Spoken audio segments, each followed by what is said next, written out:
Perkuat pertahanan laut, Indonesia bakal impor kapal patroli dari Turki.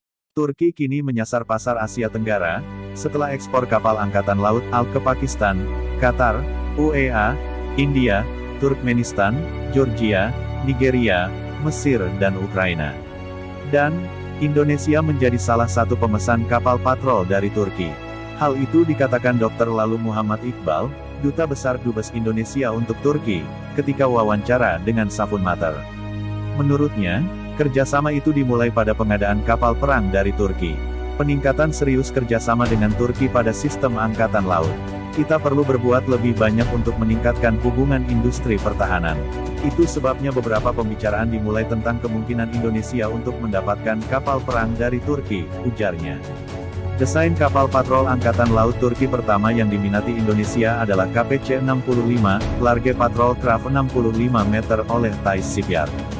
Namun, kata dia, jangan terkecoh dengan penamaannya sebagai kapal patroli, karena kapal sepanjang 65 meter itu memiliki alat pemukul yang serius. Yakni, dalam bentuk meriam 76 mm, turret meriam 35 mm ganda, 2 stasiun senjata jarak jauh RWS STEM 12,7 mm, peluncur roket ASW Roketsan, dan 8 rudal anti kapal ATM-ACA ASH. Namun demikian, persenjataan itu dapat diubah, tergantung pada kebutuhan pelanggan.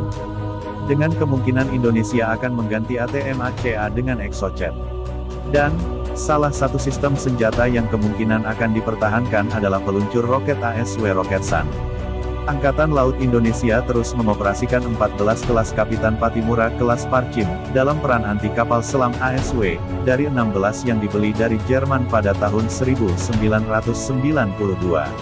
Angkatan Laut Jerman telah mewarisi kapal-kapal ini dari Volksmarine Jerman Timur setelah reunifikasi kedua Jerman pada tahun 1991,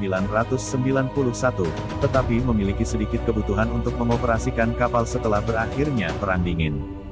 Baca juga, cegah ancaman keamanan di 3 wilayah. Kemhan tingkatkan kerjasama intelijen dengan Filipina dan Malaysia. Sementara sempat memperkuat kemampuan patroli dan ASW Angkatan Laut Indonesia pada saat itu, sonar dan sistem senjata kelas itu sementara itu ketinggalan zaman dan membutuhkan penggantian KPC-65 mampu memenuhinya. Bahkan, Indonesia tertarik pada akuisisi awal 2 KPC-65 untuk Angkatan Laut. Kita akan melangkah lebih jauh di industri pertahanan. Dan kita akan melihat peningkatan yang signifikan dalam kerjasama, terutama di bidang sistem angkatan laut dan juga pengembangan, desain bersama antara kedua negara, ungkap Lalu Muhammad. Lantas, apakah ini berarti jika KPC-65 akan mengalami perubahan desain berdasarkan kebutuhan Indonesia, dan akan diproduksi di galangan kapal di Indonesia? Kata Lalu, masih belum diketahui meskipun yang terakhir tampaknya masuk akal. Selain KPC-65, galangan kapal Thais juga menawarkan berbagai kapal yang mencakup desain LHD asli pertama Turki. Beberapa desain FAC, OPV, korvet dan fregat, kapal pendarat, dan kapal pengisian ulang.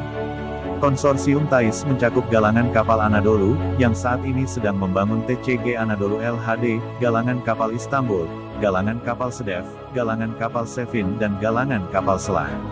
Setelah membangun beberapa kapal pendarat besar dan kapal pendarat tank kelas Bayraktar untuk Angkatan Laut Turki, Thais juga menemukan keberhasilan ekspor dengan pembangunan 5 kapal tambahan untuk India dan 2 kapal pelatihan kadet dan 3 kapal pendarat untuk Qatar.